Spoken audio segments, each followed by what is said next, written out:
Welcome back to Native Speaker e-learning. Speaking and writing skills, talking about cause and effect. How to build sentences and use the correct link phrases. When we want to speak about cause and effect, we'll need a subject that's your cause and an object that's your effect. In the center, we'll need a cause-verb phrase. This will consist of a modal or auxiliary verb, an adverb, a main verb or a phrasal verb, and a cause phrase complement, which just is the remainder of the phrase. Passive smoking, the effect is respiratory illness. Texting, the effect is traffic accidents. Alcohol abuse, the effect is liver damage. Antisocial behavior, the effect can be stress. And certain medication might cause indigestion. Let's have a look now at some sentences we could build with these two causes and effects. Passive smoking can often be a significant contributing factor to respiratory illness. A significant contributing factor to is a very important and valuable phrase, so it's worth us practicing it a little bit and creating some muscle memory. Let's practice. I'll say it, and when I say now you repeat. A significant contributing factor to. Now you. Good. A significant contributing factor to. Now you. A significant contributing factor to. Now you. A significant contributing factor to. Now you. A significant contributing factor to. Now you. Very good. So it's worth practicing that phrase both in writing and speaking so that you get better at it. Many students know the phrase but don't always produce it correctly. They may in fact miss the article here at the beginning, or they may miss the smaller preposition to at the end. So the devil's in the detail. You really have to get that right. Let's look at the next sentence here about texting and traffic accidents. Texting could actually be one of the main causes of. Now, one of the main causes of is also a very valuable part of the cause-verb phrase, and it's often got wrong by students, so we need to get this right. Let's get some muscle memory. One of the main causes of. Now you. Good. One of the main causes of. Now you. One of the main causes of. Now you. One of the main causes of. Now you. Very good. Let's look now at alcohol abuse. Alcohol abuse might well be partly responsible for liver damage. Partly responsible for. Here we see partly. Sometimes in essays and in speaking you can say that something is totally 100% responsible for. In certain cases that may be an absolute generalization, so you want to avoid that. Here what we're going to use is this beautiful adverb partly. We're going to partner it together with responsible for. Let's get some muscle memory now practicing that. Partly responsible for. Now you. Good.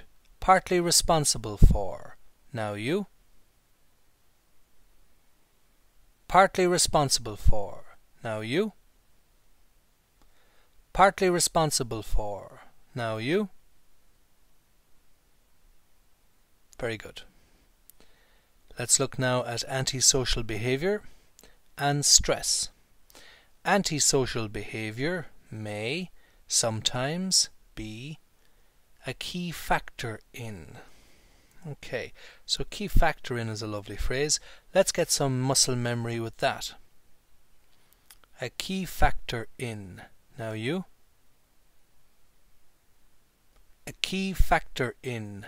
Now you. A key factor in. Now you. A key factor in. Now you. Very good. This last one over here, certain medication and indigestion. We see that we can say certain medication may occasionally play a major role in causing indigestion. So here we see that the verb isn't be like the other ones up here. Here it's play, and it's play a major role in. And if we use a verb in any of these places, it must be verb ing. And we'll have a look at more examples of that.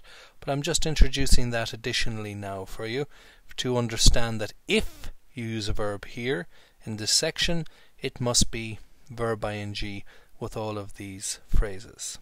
But for the moment, let's practice play a major role in. Let's get some muscle memory with that.